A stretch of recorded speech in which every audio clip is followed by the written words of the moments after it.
G'day YouTube, we're in the purpose-built Moto garage here for our first build release of 2024.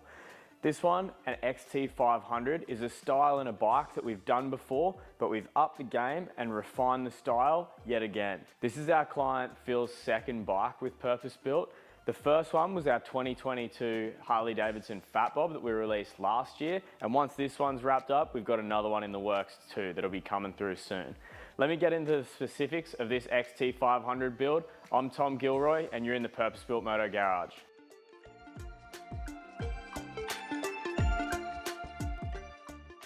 Start with the heart of this project, the XT500 donk. Now this thing rocked up to us that was bought from a farm in New South Wales. It hadn't been on the road or run for a very long time and it was an absolute wreck, as you would imagine. So what we've done here is gone completely through the motor and rebuilt it from the crank up. So this bike's got high compression pistons, a hot cam, the head's been ported and polished. We've got oversized valves in the top end there. The bottom end is completely new. We had to do a few repairs in the gearbox and replace a shift fork, I believe it was. This engine build went on a long time ago. So then once all that internal stuff was organized, we've installed a performance ignition.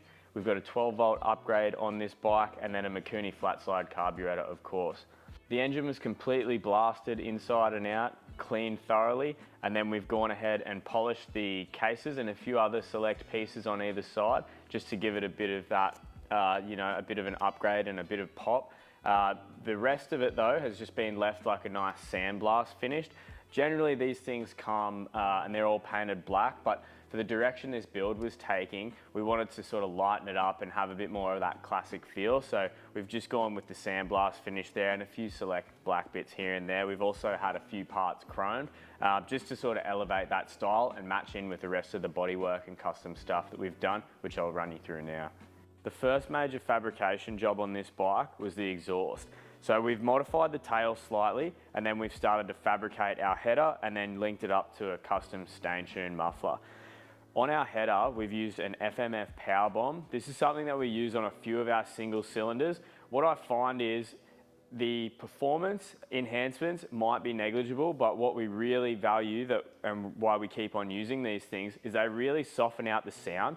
Oftentimes with an XT or an XL, these older dirt bikes, single cylinders, they're so loud when you put a custom muffler on it, and I just don't like that out of my bike. So we put those in, it smooths that sound out because it sort of acts like a pre-muffler. So we've fabricated that in there, and then obviously they make them for performance purposes on modern dirt bikes that rev a lot higher and stuff like that. So, I mean, I won't comment if it's gonna give us an extra 10 horsepower or not, but they look good, they work, and they definitely serve a purpose for us.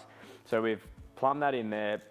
This exhaust runs behind our cover here. We've actually had to install a bit of heat proofing on the back of this factory cover here because this exhaust route's nice and close, and then linking up to a stain tune muffler. So stain tune, obviously iconic Australian brand, have now reopened. They were bought out by a four-wheel drive parts manufacturing company or something, and they're remanufacturing these down in New South Wales again. So I was really happy about that because these sort of form part of my childhood growing up with dirt bikes. If you had this sort of stuff, people wanted a stain tune muffler on their XR400s or their XR600s. So, and they sound really good too. So we've linked up one of these on this bike, and we've got another one on an XT that's coming through soon as well. Obviously these are a big, old thumper muffler, so you can't really do much to shorten them up unless you just want them to sound horrible, which we don't like. So that's sort of been tucked in nice and tight, as well as tight as we can with a muffler that big. And then we started fabricating our rear fender and the lights. Now for those of you who have been watching closely, you would have noticed a lot more hand fabricated sheet metal coming through on our bikes. It's something that we've been really pushing for and progressing with in our projects. So this bike's no different. It's dripping in custom made pieces, and the first of which was this rear fender. So this was sort of fabricated to replicate a standard style, but just shortened up quite a bit.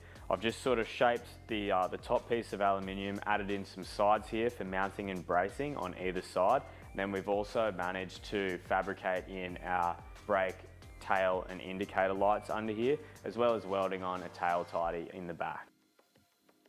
Further mods on the rear end here, we've lifted the rear suspension to match in with the front end swap that I'll run you through in a minute. We've also changed the rim sizes. So we've gone with an XL rim, 17 inch, and we're running a 140 17 on the back here. This was chosen because we were running a more sort of street friendly 19 inch on the front rather than the 21. Just for the style of riding that Phil wants to do to this thing. He'll be doing some dirt tracks, trails and stuff like that up around mid-north Queensland, but predominantly it will be used for the road. It just sort of makes them a little bit more user-friendly when you're doing predominantly street riding, rather than trying to lump around a 21 inch and a dirt tyre on roundabouts and through, you know, twisty corners and stuff like that. It definitely makes them much more fun to ride on the street. The shocks have come from YSS. We've sort of had these custom made. I believe they're about 50 mil longer, and then you've also got a plus and minus 15 mil adjustment on each of those. So that really helps with setting our ride height, especially when you're changing front ends and changing that level there. You want to make sure that your bike's sitting correctly and you have your steering geometry correct at the end of the day. So moving towards the front of the bike, we've retrofitted a custom tank here. So this is a replica XT tank that was made for SR500s, later model ones. They have a little bit more capacity, they sit a little bit lower, which I sort of liked, and the tank that actually rocked up on this one was pretty trashed. So instead of trying to repair it and, you know, wasting a lot of time and money for our client on that, we decided to rip the band-aid off, grab a new tank, and then just custom fit that here. Because it sits lower and the XTs are a little bit higher, we've actually managed to put like a nice little detailing here where the tank gets cut out over the head, and then the tank was polished before we painted it. So this, the polish job on this bike, it was quite strange. Actually, we were struggling with it, so I sent it to a professional polisher, and he ended up figuring out that I think the aluminium used in this one, wherever it was made, has a high zinc content and made it really difficult to polish. So that's sort of like not the most ideal finish, but by the time we got there, we couldn't really do too much about it. If you can't polish it, you just can't polish it. So we've got it as good as we can, and because we wanted to sort of show off that polished aluminium parts here and there on the bike, we've painted some details on and then left predominantly the tank unpainted. It's just been cleared over. All right, so moving on to the major modifications that we've done on the front end. Obviously, this is not an XT500 front end. This has come off a later model KTM that we've used, and then we've significantly lowered it. So Charlie Costanzo from Costanzo Racing Tune does a lot of our off-road suspension when we're building adventure bikes and stuff like that. That's really his specialty. So we took it up to him with our measurements and had him with the bike. So the spring rates are correct. We gave him our rider weight. This has all been dialed in really nicely.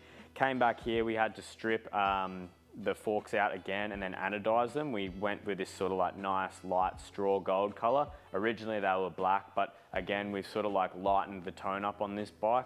So once we received those back from anodizing, they were reassembled, filled with Moto Expert fork oil and chucked back on the bike.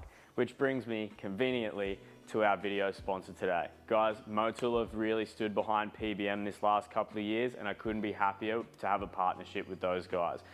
They have absolutely everything you need in terms of fluids for your motorcycle and a bunch of great cleaning products as well. If you need anything of that sort, make sure you jump onto their website, find your local dealer. You can get that stuff nearly anywhere because it's not just me who loves it. Nearly everyone who rides motorcycles is really into that gear because it is good stuff.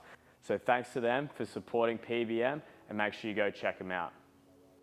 So once we'd finished fitting up our forks, we'd had our wheels rebuilt, like I mentioned before, running a 1917 setup, polished XL rims, and we're running a Pirelli Scorpion Rally STR. These are sort of a little bit more street-friendly version of their Pirelli Scorpion Rallies. So we've used those. They still have a good tread pattern for getting off-road and getting a little bit dirty. So once we'd fitted that up, we had our stance correct, we could start with the front end sheet metal work. Starting here, we've mounted a small Daytona Diva gauge and then fabricated this headlight setup. So this one I took on myself.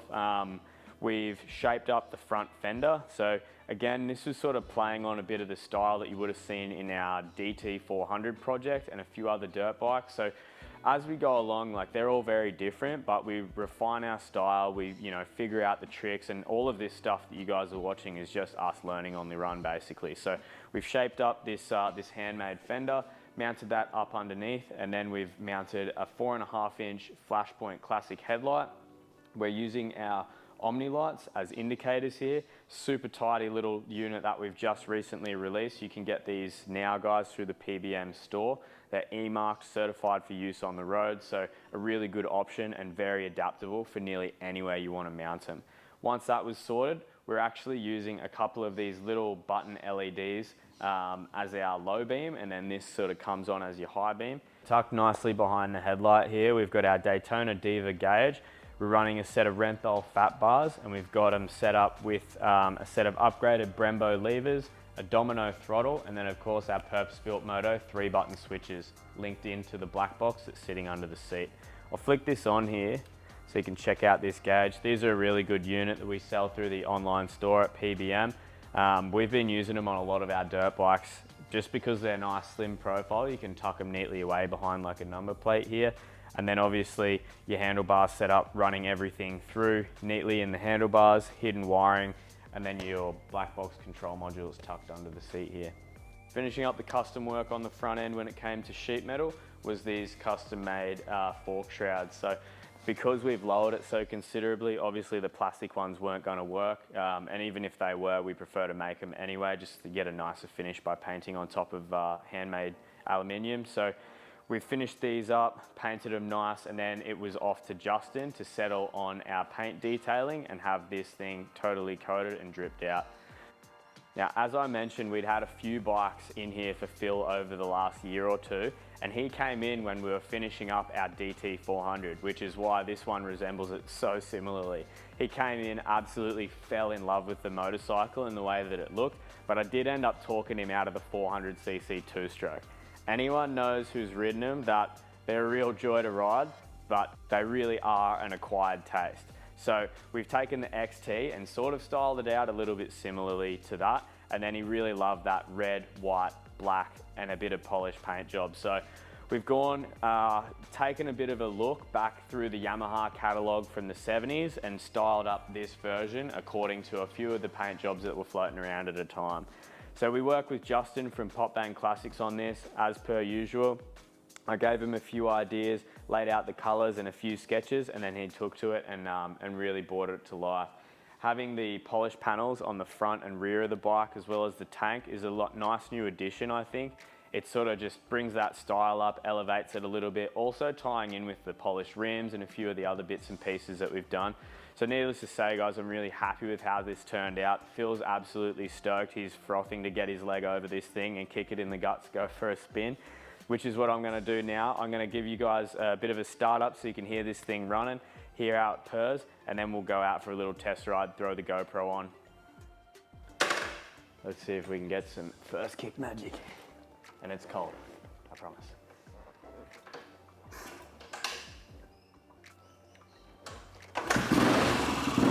There we go.